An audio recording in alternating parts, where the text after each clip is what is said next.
estamos en un día especial, es el Día de la Música, el Día de Santa Cecilia. Para hablar un poquito de eso, tenemos del otro lado a Alfredo Rosso, le damos la bienvenida y muchas gracias por estar ahí. Bienvenido al aire de K2 y a Destacados. Alfredo, ¿cómo estás? Muy buenas tardes.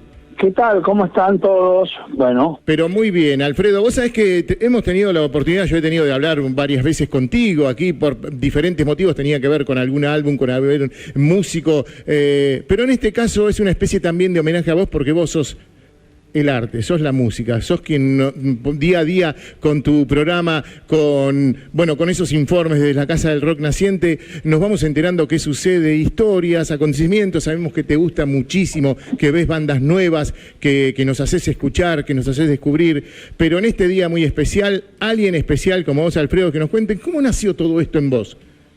Bueno, yo creo que la música llegó casi con mi primera infancia, porque tenía un tío que se llamaba Enrique Rosso, mi tío Tito, que trabajaba en el sello Odeón de Argentina y que tenía, por lo tanto tenía ese sello la licencia de los Beatles, de los Hollies y de varios otros artistas que fueron importantes en mi formación y me traía los discos. Entonces ahí nació la curiosidad con el viejo Winco Phone, que era el tocadiscos que todo el mundo tenía en aquel entonces.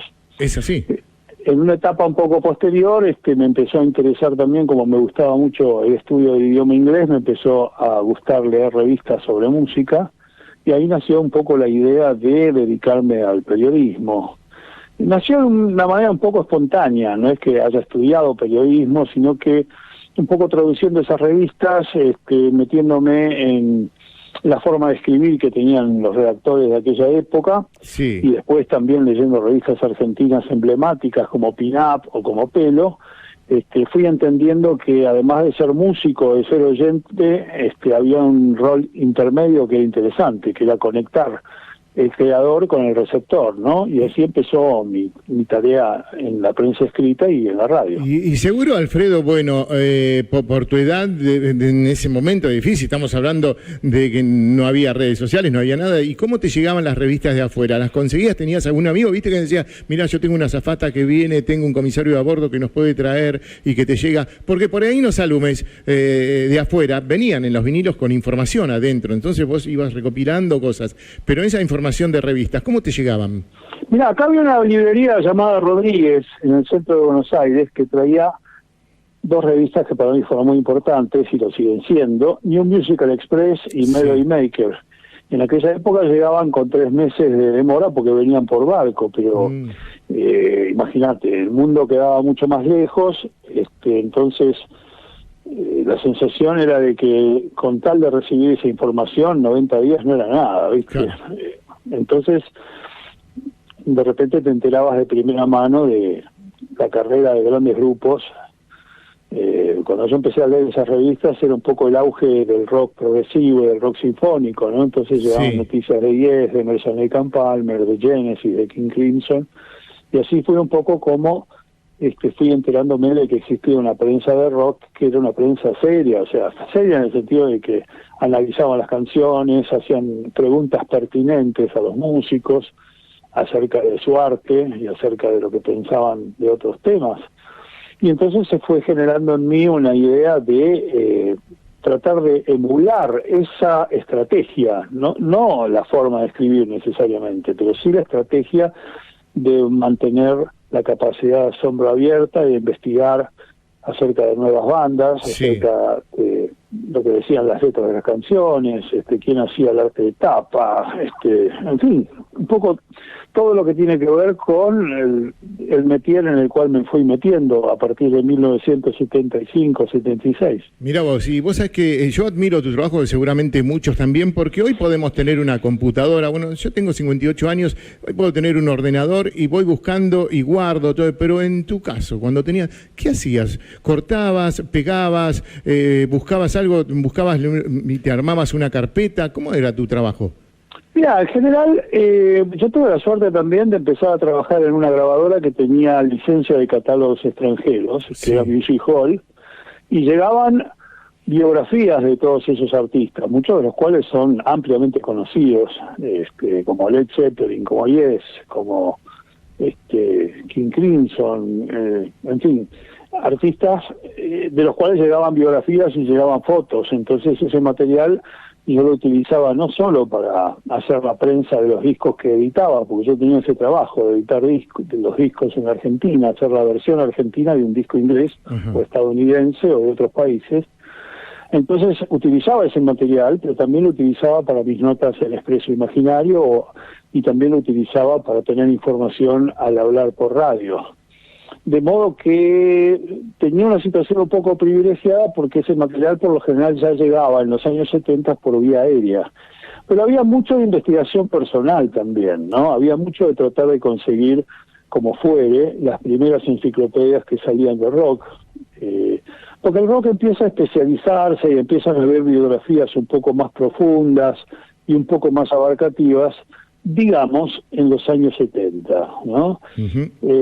Entonces, qué sé yo, había un par de enciclopedias de rock que llegaban desde la creación del rock hasta la época del punk, y bueno, eso era maná para nosotros. Claro. Alguna vez llegó también un productor argentino que había trabajado en Virgin, en Londres, en la grabadora Virgin, y nos trajo un montón de biografías y de fotos que podían ser utilizadas en notas.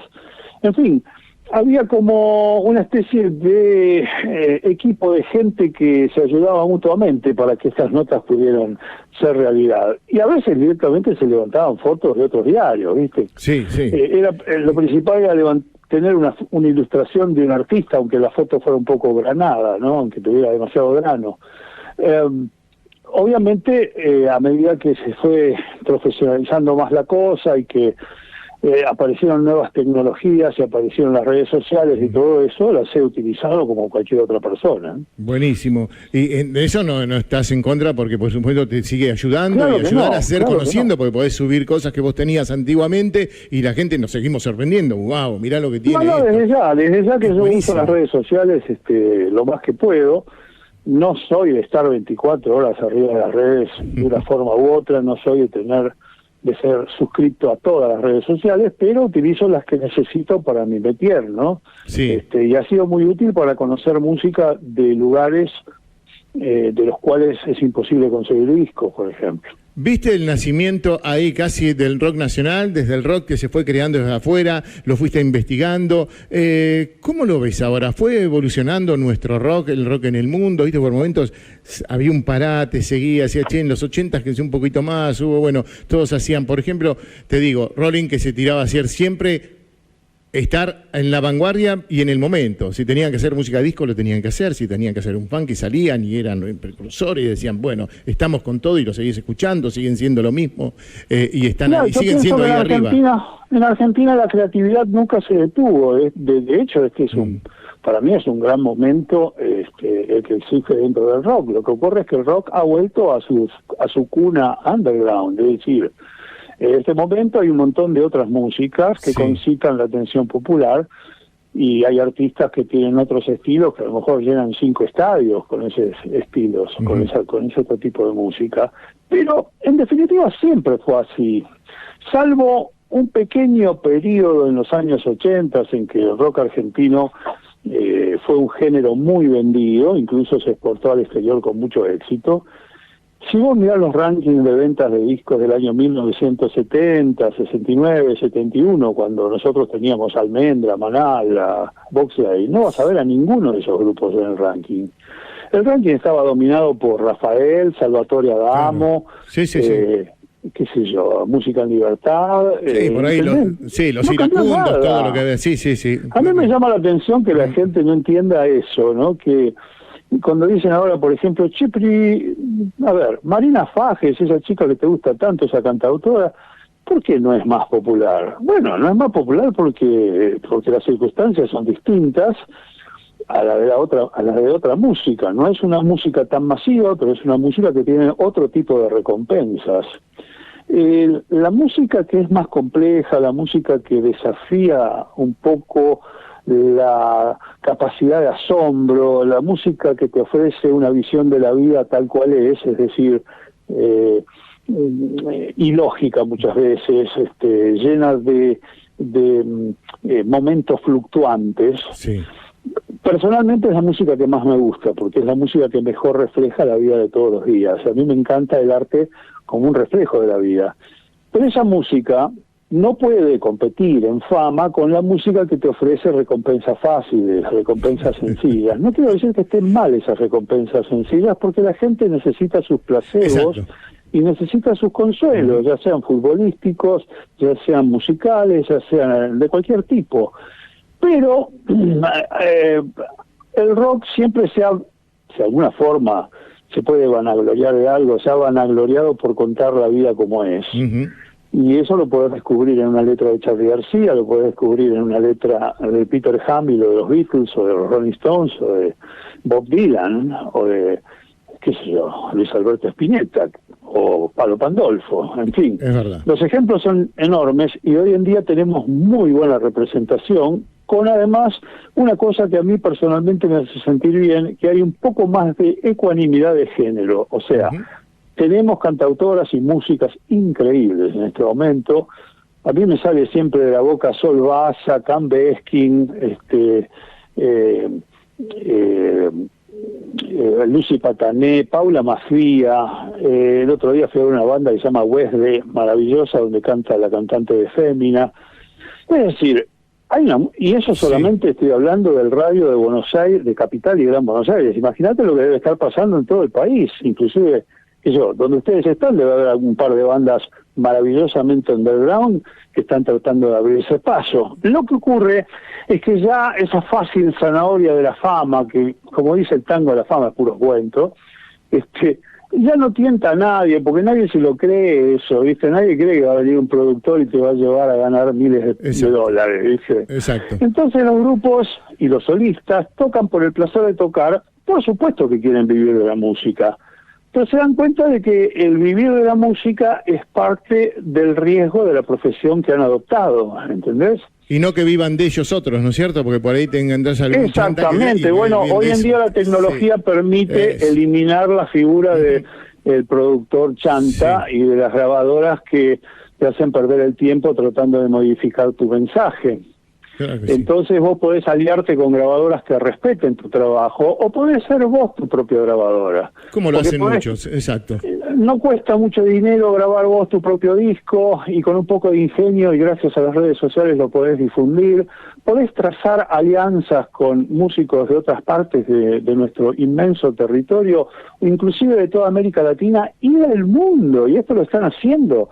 Los músicos me dicen, fuimos de gira por España. ¿Y cómo hicieron? Y bueno, contactamos a unos amigos españoles que nos dijeron que podemos vivir en la casa de ellos. Conseguimos un pasaje con descuento que tenía 5 escalas, pero llegamos.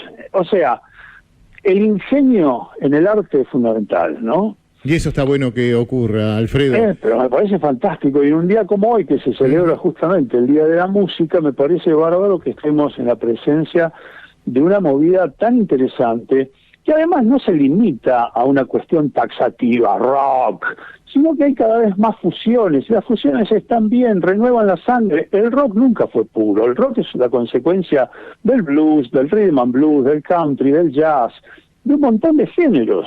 Entonces, el rock es un estadio más en la evolución de la música. Lo que pasa es que tiene un componente contracultural y un componente lírico y un componente de desafío a las tiranías, por decirlo de alguna manera, que es muy importante y que no se ha perdido. Y es importante, no se ha perdido, y ese es el motivo de nuestra charla, y es una especie de homenaje a ti en este día especial de la música, y sabés tanto, sos una enciclopedia viviente. Alfredo Rosso es Alfredo Grosso, quien está con la Casa del Rock Naciente en Rock and Pop, que tiene tantos artículos en diferentes medios, y nos dio esta oportunidad de charlar un ratito. Sabemos que estás ocupado, que ya salís de la facultad, que tenés otras cosas para hacer, pero siempre te tomás tu tiempo cuando te llamamos para hablarlos de la música. Y en este caso era simplemente eso, de música, y charlarlo un ratito y agradecerte, Alfredo. Bueno, el honor es mío que me hayan llamado, les agradezco y espero que disfruten este Día de la Música de la mejor manera, o sea, con música. Exacto, con música, y te mandamos un abrazo grande. Que retribuyo a todos ustedes y a todas ustedes. Hasta pronto y gracias. Hasta pronto, qué lindo, un grande Alfredo Rosso hablando con nosotros.